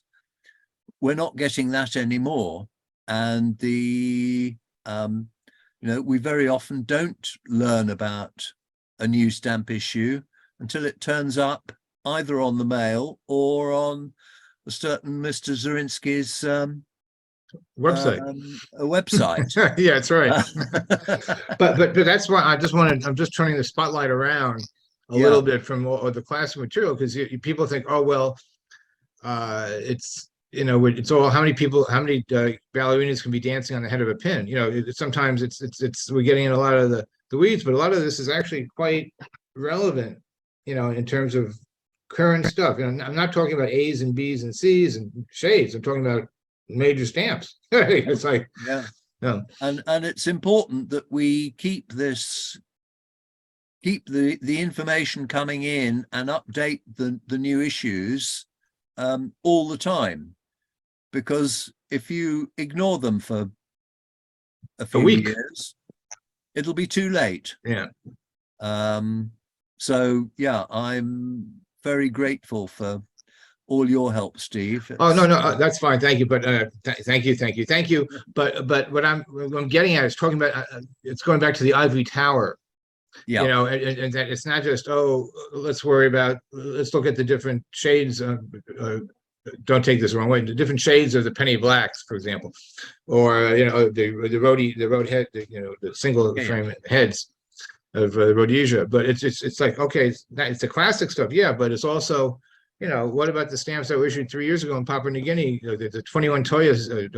Actually, 10 years ago, I was looking through my stock of 21 Toya stamps of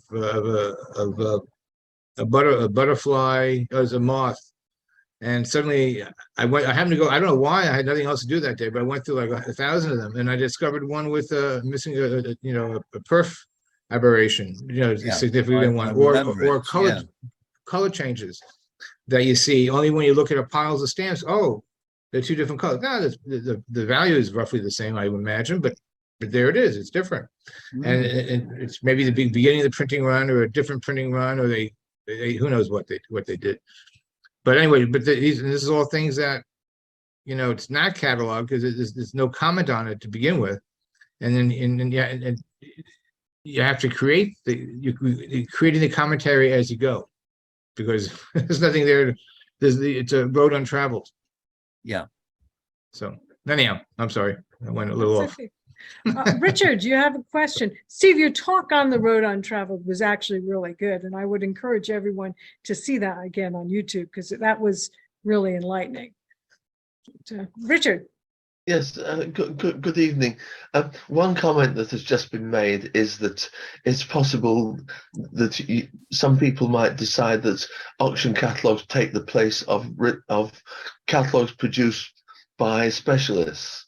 I would always say that a catalogue, in actual fact, tells you what, in the opinion of a certain person or group of people, gives you a list of what exactly exists.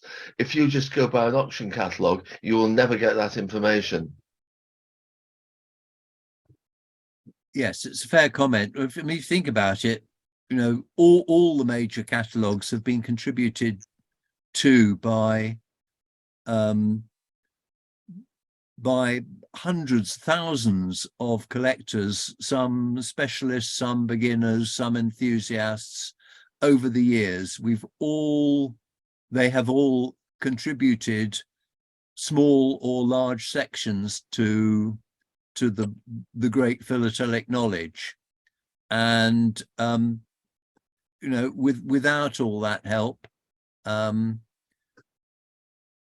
we just wouldn't be able to collect as easily as we can. We've got easy access to all the information, and you know, long may it continue.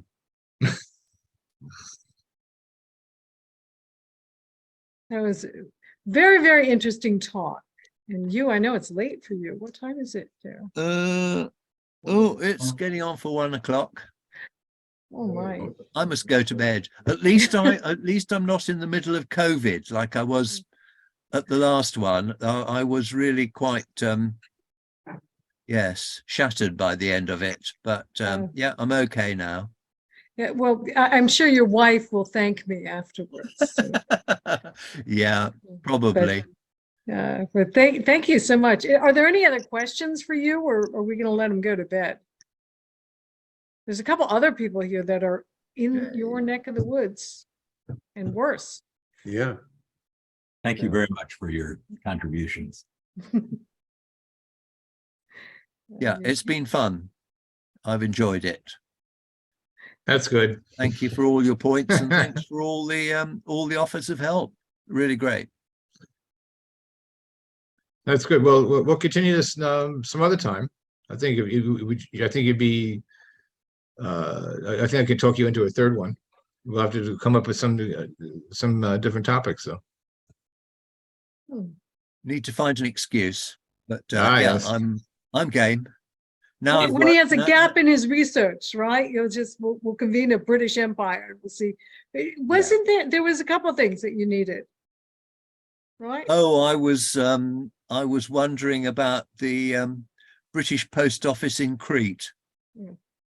Can't find any information about the British Post Office in Crete, and all the catalogues say the stamps are printed lithographically, and the ones that I've always had that I consider to be genuine are letterpress.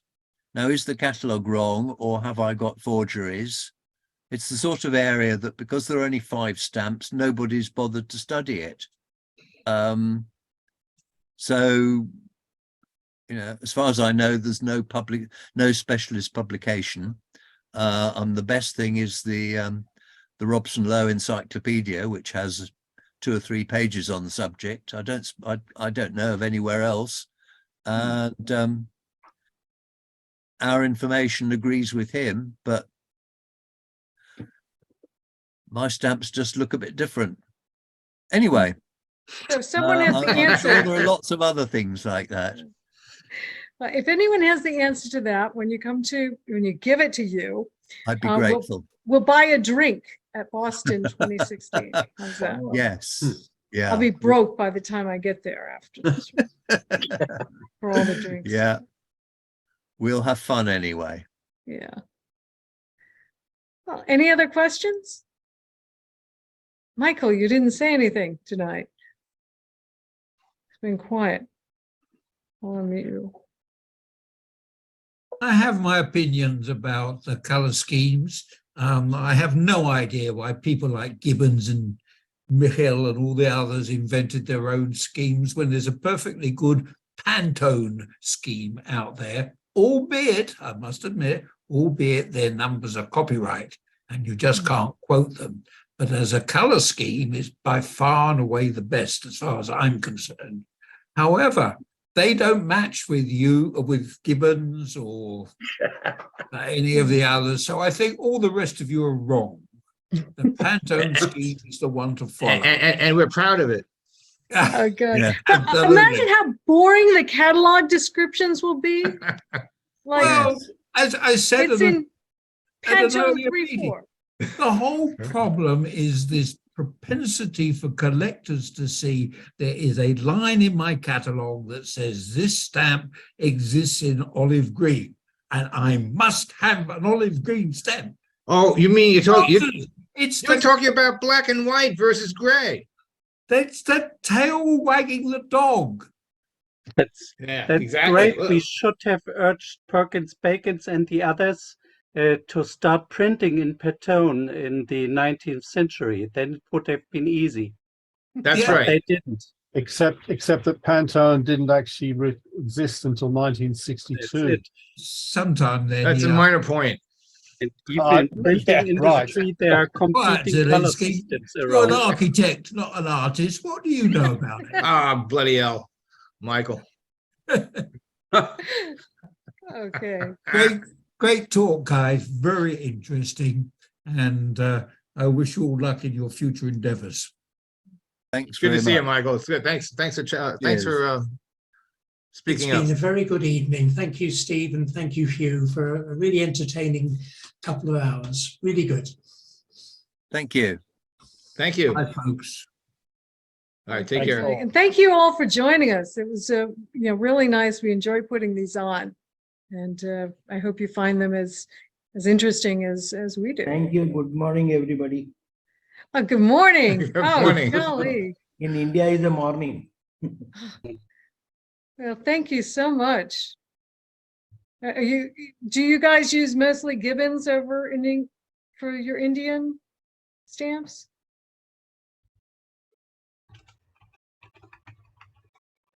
Yes, again.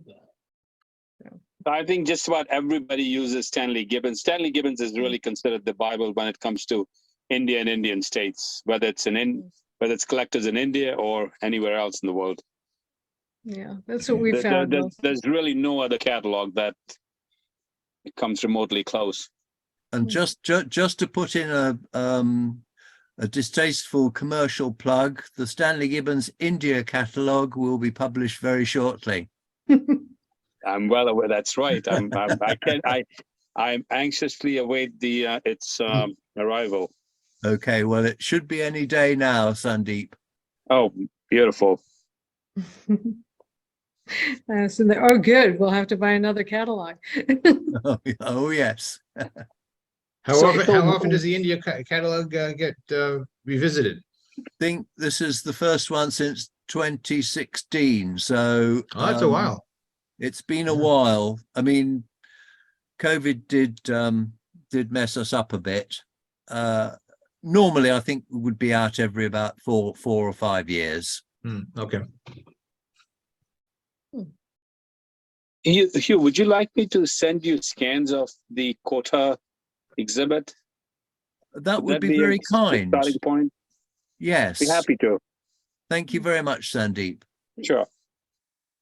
I'll. How do I get your email address? You could just tag us and we'll get it to you, Sandeep. I'll make sure you get it. I wrote it down to tag you.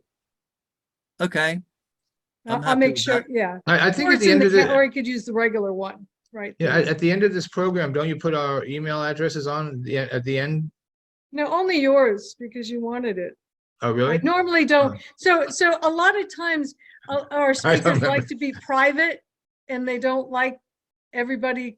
So we funnel them to the speakers. But if someone like you're really good, Steve, you'll answer, your name, emails out there. But to protect people's privacy, we try not to do that, especially without asking them. So we're more than happy. We'll connect you, and then you guys go on your own once we make the connection. Yeah. Thanks. But very much. I think your email address isn't it in the Gibbons In all catalog? the catalogs, yes. Well, I mean, my personal one has now been replaced by the catalog editor at Stanley Gibbons, which comes to me if it's Commonwealth and somebody else if it's GB and somebody else if it's foreign. But anyway. Sandeep, I'll get you right after this show. Wonderful. Thank you. I'll get it to you. And thanks very much for the offer, Sandeep. No, you're welcome. It'd be really nice to finally, hopefully someday see it listed in Stanley Gibbons. Okay. See what we can do. Oh, that sounds great. Joan. Any other questions? Joan? Yes. Thank you very much, Joan. I'd like All is to. well. Tony. Yeah, thank you very much. All is well. sorry. And to Yeah. Hugh, excellent. Thank you and Stephen, of course. Thank you all very much. And Rob Lutens, Rob Lutens does a lot of work for us here. You always see him at the beginning doing the intros, and I don't think I introduced him enough. Yes. Thank you, John. Yes. All right. Anyway. Can you hear thank me? you very much. Rick Kaplan? Rich. Yeah, I just wanted to suggest that if you can draw 160 people to a presentation like tonight, this is going to grow exponentially. And I put a couple of comments on there about maybe you'd want to expand your topics beyond philately and go on YouTube or Netflix with a roadshow of your own. Well, it's funny. My son has a job at American Movie Classics, and I'm like, oh, maybe you could do an independent like philately channel, like philately, all philately, 24/7. No, we actually do try to do broader topics. I'm on the board of the Collectors Club of New York, so I try not to step on some of the stuff that they're doing. I started that one, and they go. But this one we run a little differently. But it's yeah, I think the next time you and I will be on a stage, we'll have the dancing girls with us, and we'll no make sure dancing we show, girls. No dancing girls. We'll show Maybe our we'll have leg. Chippendales, but no dancing. Yeah, that way we'll get zero attendance out of the male philatelists, right? But we will generate more female philatelists. That's it. So, Dancing only at teasing. stamp events There's Lorraine. might- I know she's got thumbs up there. Oh, that's funny. Dancing at Okay. stamp events might endanger the perfs in the end. Yeah, well, only the unhinged have to need apply. That's right. Oh, very good. Philately's got talent. Okay, so the audience is going to go down to like 4, right? Wouldn't be surprised. Oh gosh. But no, these are, I try to make them diverse. So if you have any ideas, please put them in the chat. If you want to speak, always happy to get presenters. We have some interesting ones. At the end of the year, we have a fellow, you'll see him in the end of the announcement, but he's doing actually the brand new in New Zealand, the stamps that they would print up for you. So they were custom personalized stamps. Right. Right. And at first, like being a Harmer's auction house, I was like, I was like, oh no, and then I said, what, this is really interesting as I read through his presentation. Well, I think Tony Ward's got to speak about this kind of thing. That's He's sitting Tony right Ward. here. That's exactly who it is. So Because there's a story there.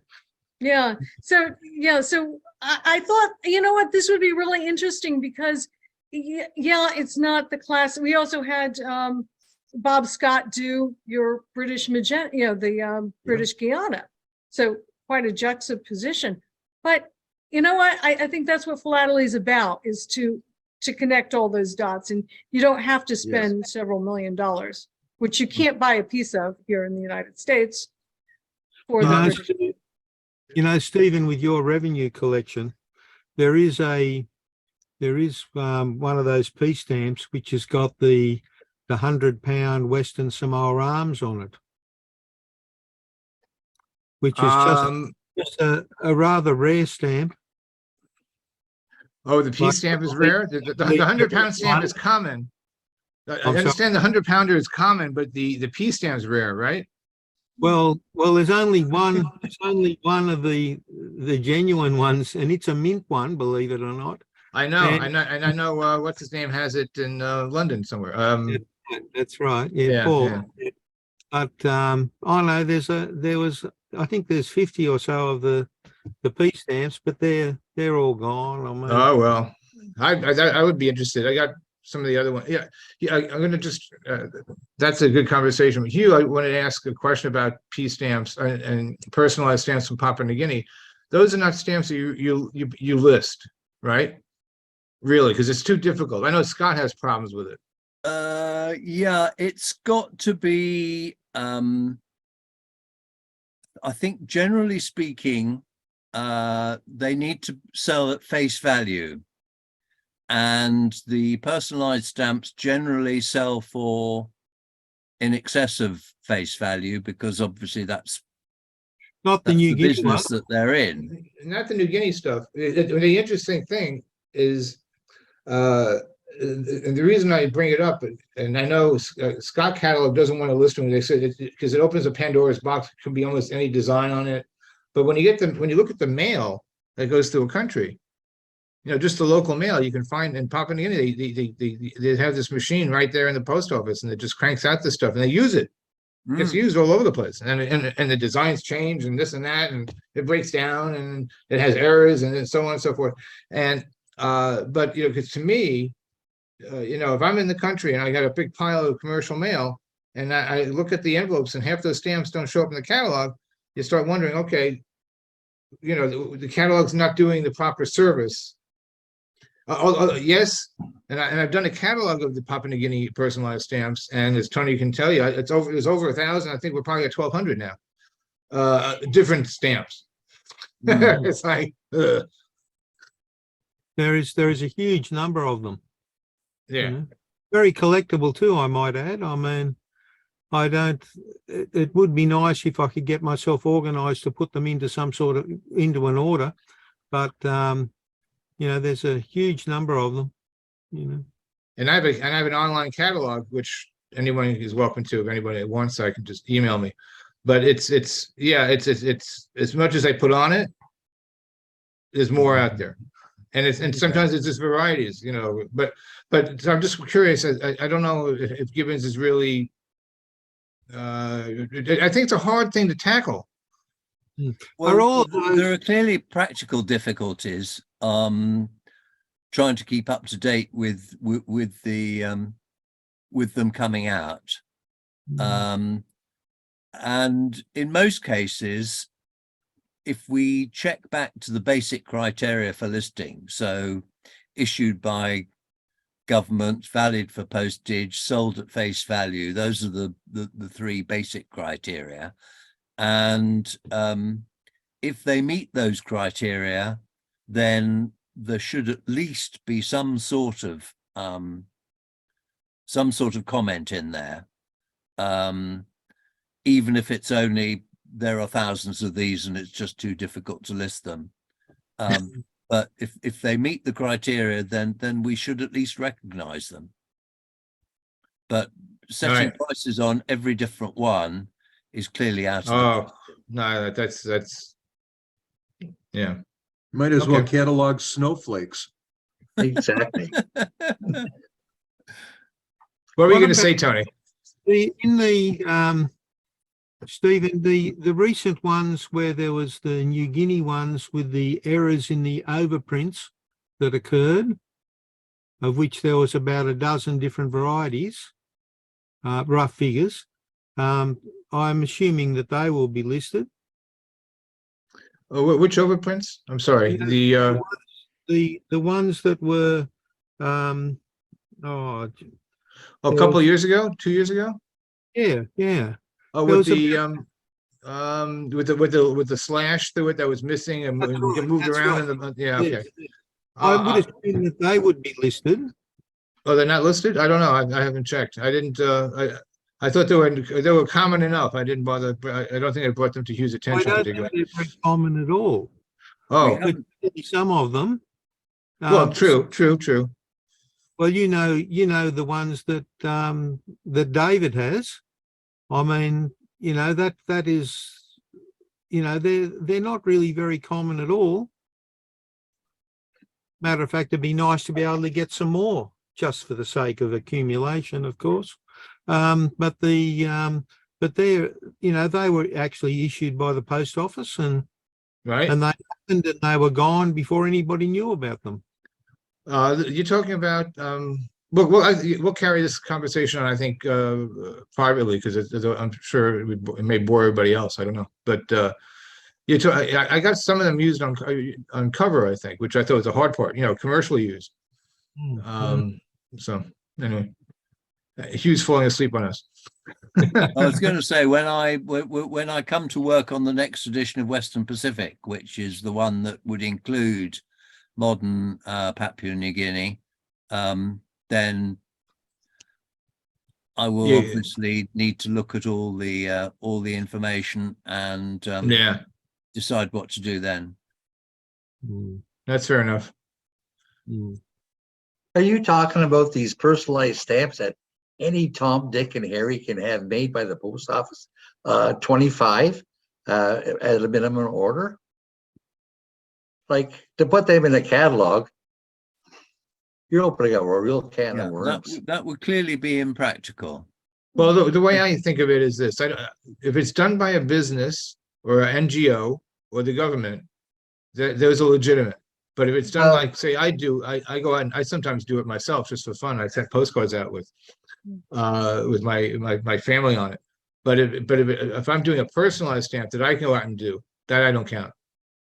Wow. Well, I say if they want to list it, if they give you like $5,000, let them list the stamp.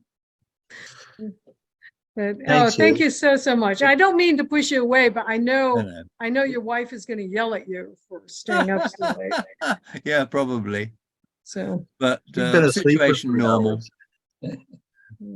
Okay, so well, much, thanks Hugh. very much. I've really enjoyed it, and hopefully see you all again soon.